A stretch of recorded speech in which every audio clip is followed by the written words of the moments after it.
Hello friends, welcome back. I'm going to be responding to a couple of YouTubers out there.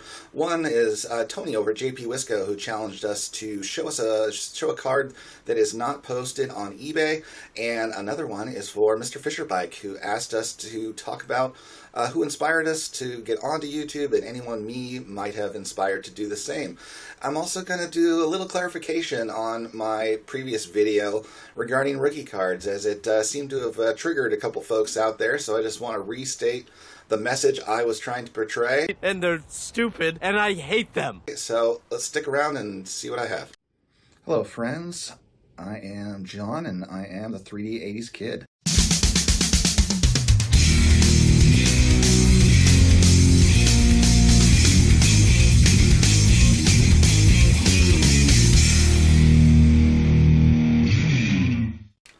Alright, just to make things clear with regarding my last video, let me state this plainly and clearly. I do not hate rookie cards.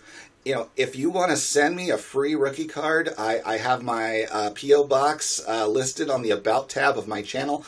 I will happily accept any vintage rookie cards of Hall of Famers you want to send my way. Thank you very much in advance. Don't hold your breath. But, you know, as far as buying them, I want to spread my hobby dollars wide, and I pretty quickly decided I wanted to collect pre-war legends. And so, Sammy Thunder recently had a video about the affordability of rookie cards. Yes, if you have patience and you wait, you can eventually buy a rookie card. But I'm almost 50 years old. I'm 49 right now. I did not have the patience now to buy up post-war rookie cards and feel like I was ever going to actually get to the point of pre-war legends as well.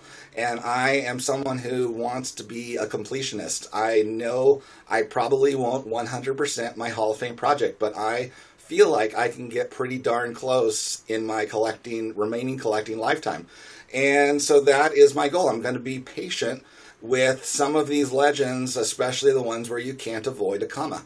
You know, eventually I have to pay enough to earn one of those fancy eBay cases for quite a few of the legends out there. And I know that. And it's going to be my case of being patient, saving my money, and making it work for me eventually. Well, it's actually going to come down to whatever we can afford.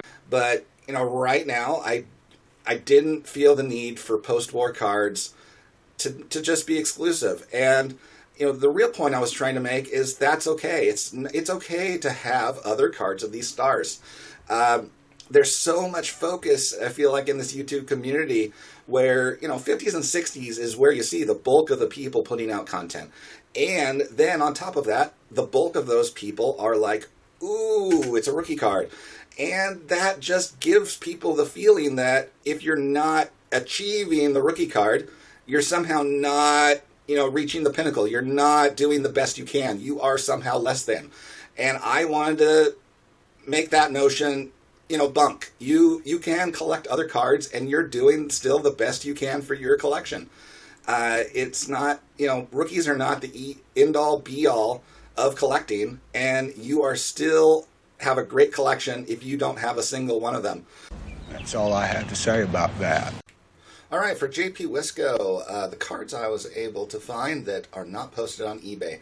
I did scan through just to check on quite a few, especially like pre-war cards I have, as they are pretty low population on those, but I only came up with one baseball card in my collection that is not currently on eBay, and that was the 1928 Yinglings Bill Terry, previously mentioned in my video. That's not actually a picture of Bill Terry, but Zeb Terry, who is a journeyman second baseman that played a decade before Bill Terry actually started his career. This photo previously appearing on a 1917 issue card for Zeb Terry. So that is my one baseball card. Better than nothing. From the non-baseball front, I did want to, shout out Tony himself, who helped me find this 1940 Australian Licorice Hirohito card, which at this point is my example of his rookie card as far as first appearance on a trading card, until I find something older that would satisfy that claim. As Tony himself helped me locate this, as it was from an Australian seller who didn't normally ship to the US, so it wasn't coming up in my searches, and it did for Tony. And thank you again, sir, for helping me locate this card. Thank you, Tony. Yeah. for Mr. Fisher Bikes VR, I mean, who inspired us to start on YouTube, and who have we inspired?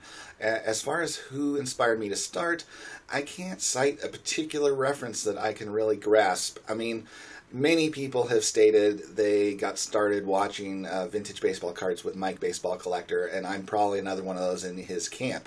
As far as me actually getting on YouTube, that's really not the case. I think it started my whole interest in vintage cards themselves for me to collect them and find a new passion as far as collecting went. But getting on YouTube, it was more of a collective. I think just seeing all the different videos, the VRs going on were a huge thing for me, that I just wanted to be a part of that community and start collaborating. And the final nail in the coffin for me was seeing Adam Vintage Sanctuary, who lives locally in the Portland metro area to me, appear on Golden Age of Cardboard with Mike. And then I got to know him through YouTube comments, then I got to know him in person, and I verbalized the fact to him that I was thinking about a YouTube channel, and he encouraged me and gave me the final nudge to actually get me to turn the camera on, which I had been thinking about for a while at that point, but then the fear was just still blocking me. I'm glad we pushed through that. So, you know, at least for your contest, let's give Adam an entry, Jason. So, but I feel like in terms of me inspiring anyone, no one has said that anything to that effect. I don't believe that's the case.